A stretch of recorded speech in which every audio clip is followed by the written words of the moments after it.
Dieu a quelque chose en vue en ce qui concerne son Fils. Ses intentions sont résumées dans ce que l'apôtre appelle le plan éternel de Dieu.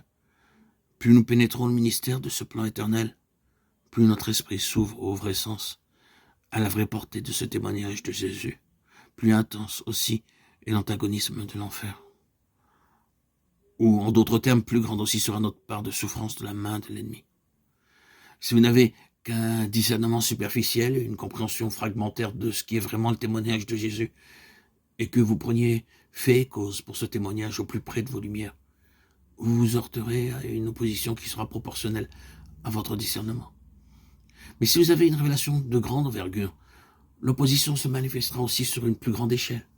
Dans ce domaine-là, plus on s'élève, plus direct est le choc contre les forces déchaînées du monde des ténèbres.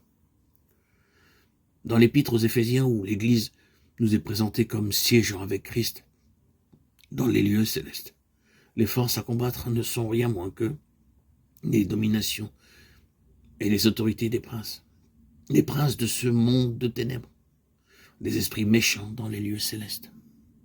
Ce seul fait explique bien des choses. Cette si vive réaction de l'enfer doit être considérée de deux points de vue différents. D'abord, du point de vue de l'antagonisme personnel de Satan. Il est hors de doute en effet que ce témoignage de Jésus pour lequel l'onction a été donnée est l'objet d'un antagonisme sans merci de la part de Satan personnellement.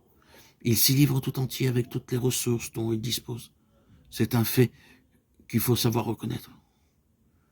Mais il y a cet autre fait à considérer. Cet antagonisme n'existe et ne subsiste que parce que Dieu, dans sa souveraineté, le veut bien. Dieu est au-dessus de tout cela, au-dessus même de cet antagonisme. Cette permission de Dieu s'explique par le fait qu'il y a une relation étroite entre l'onction et la défaite finale de Satan. L'univers, en effet, doit être délivré à jamais de sa présence dans un avenir plus ou moins rapproché. Et quel va être l'agent déterminant de sa défaite? L'onction. C'est là, en définitive, le but de l'onction. Or, comment donc cette défaite pourrait-elle se consommer si Dieu ne laisse pas l'ennemi sortir de l'ombre et engager la bataille? Quelle fut l'attitude du Seigneur Jésus après son onction au Jourdain? S'aventura-t-il dans le désert de son propre chef pour rencontrer l'ennemi? Certainement pas. C'est le Saint-Esprit qui le conduisit au désert. Et dans quel but? Dans le but précisément de manifester grâce à l'onction qui reposait sur lui un triomphe absolu sur le chef du royaume des ténèbres. L'antagonisme de Satan est évident. Son animosité ne connaît point de limite.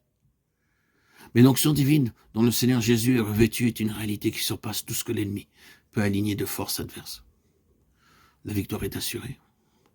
C'est revêtu de la puissance de l'Esprit que le Seigneur revient du désert. Nous pourrons dire, dans un sens, que c'est en vue de la lutte que nous sommes loin.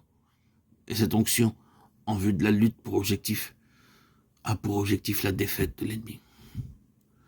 La liberté que Dieu lui laisse, il la lui laisse non pas pour nous exposer à la défaite. Non, ce n'est pas cela. Mais plutôt pour provoquer, au contraire, la défaite de Satan. N'est-ce pas merveilleux? Il est écrit de Pharaon, je t'ai suscité à dessein pour montrer en toi ma puissance, et afin que mon nom soit publié par toute la terre. Ainsi Dieu lui laisse en quelque sorte la bride sur le cou, simplement pour démontrer qu'il peut, lui, avoir raison de n'importe quel déchaînement de force adverse. Ce sont là des choses auxquelles nous ne pensons pas assez quand nous nous trouvons aux prises avec l'ennemi.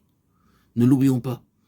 Si Dieu lui permet de concentrer son antagonisme sur l'onction qui est en nous, c'est simplement pour donner à cette onction l'occasion de triompher de Satan.